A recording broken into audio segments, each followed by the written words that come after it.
And that'll segue neatly into the second section, which I entitled Danger, and it constitutes a major shift in my work away from writing poems about me. So really writing more about my son, and he becomes kind of the central character of the book. In the middle section, my son Theo, who's 2 now.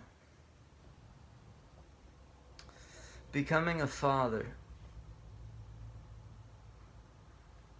I didn't become a father the moment he was born, or a husband the moment I married.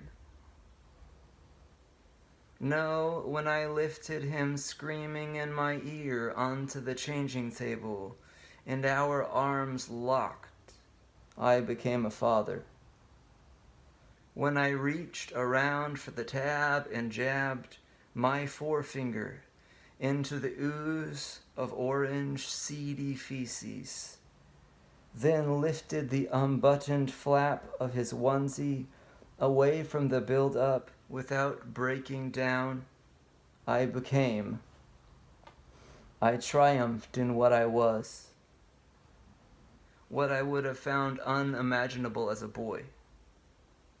One steely being born out of duty into the service of another, a son, an obstinately taciturn word made flesh, some kind of homunculus with ideas, all his own.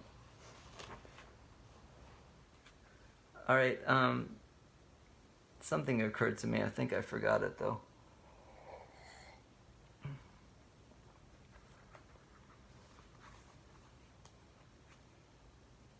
That is just kind of the humor. Humor has really become a lot more dominant, I think, the mood in my writing about parenting, because it's impossible to keep a straight face.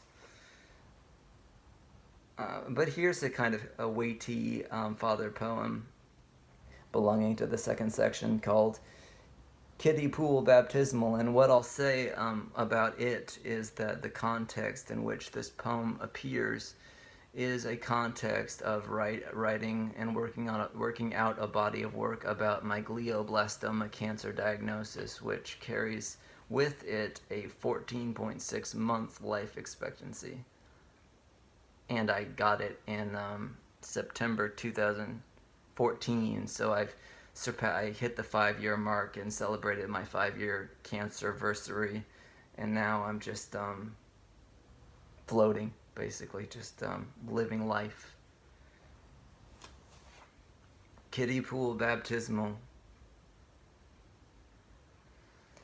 My feet dunked, I float my Crocs.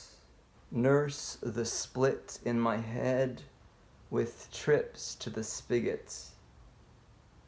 Heal me, sweet mother, if you think I'm worth it. Bless the inventor of water and one more way to withstand the summer. Jungle cat, rugs of heat piled plush on my chest.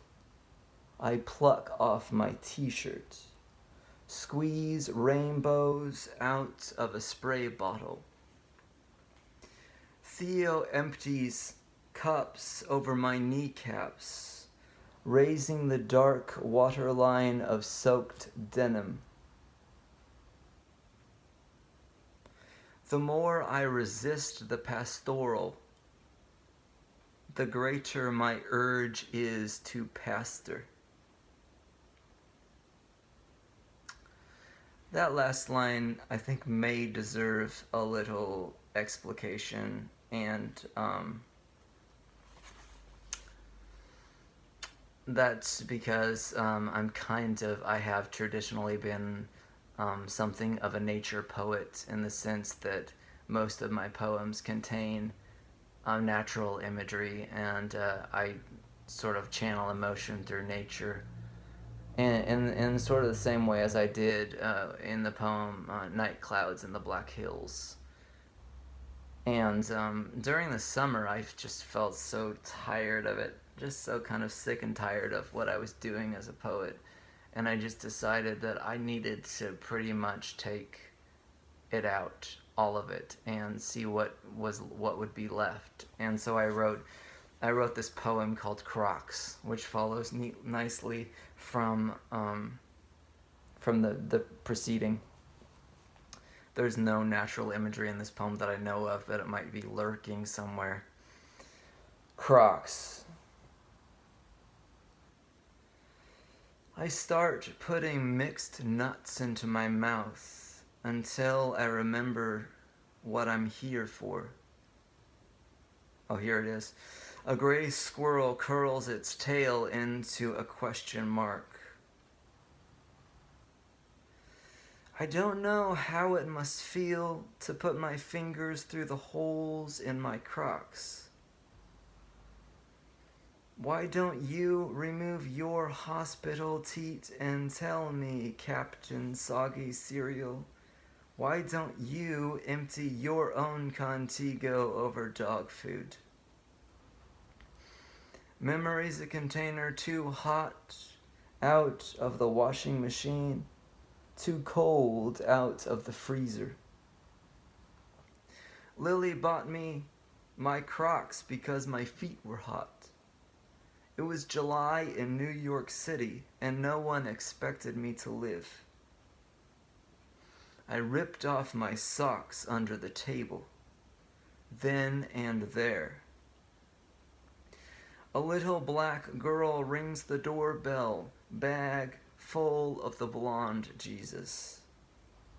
Stops at the car parked curb and sighs before proceeding up the drive.